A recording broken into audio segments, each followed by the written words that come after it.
Hello, good morning mga kapaps.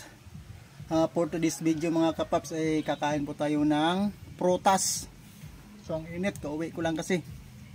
Nanggapas kasi ako ng damo doon mga kapaps. So ngayong season ng February, season na naman ng prutas na Kiamito.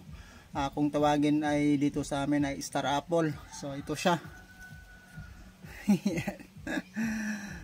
Gumapas kasi ako doon ng damo doon sa bahay, kaya nung natingala ako doon ay maraming bunga pala yung Kiamito namin. So marami na palang hinog, kaya umakyat tayo ng Kiamito. Ayan sa mga kapaps, oh.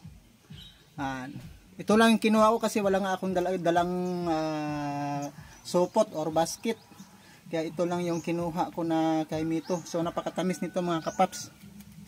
Pwede nito, maliit lang siya ito, pero ayan, pero matamis siya. Kain tayo ng Kiamito. Ayan sa. Kain tayo Kiamito. Ayan napakasarap nito mga kapaps. Ayan.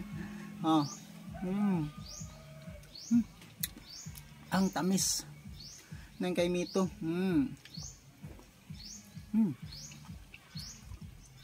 Marami pang hinog doon. Hindi ko napansin, marami na palang luto. Marami na palang hinog yung Kiamito. Harap, tamis. Saka ang nipis ng balat nito yung Kiamito namin. Yung iba kasi makapal yung balat. Ito kasi napakanipis kasi ng balat. So masarap kainin mga kapaps. Ayan ayan. Sarap nito, Kiamito. Napakasarap.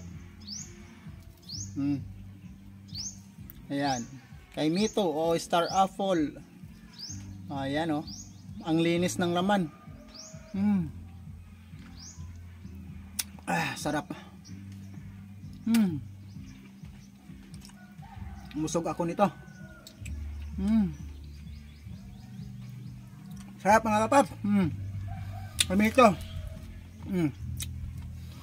So, bye bye mga kapap. Kain muna ako ng Kiamito.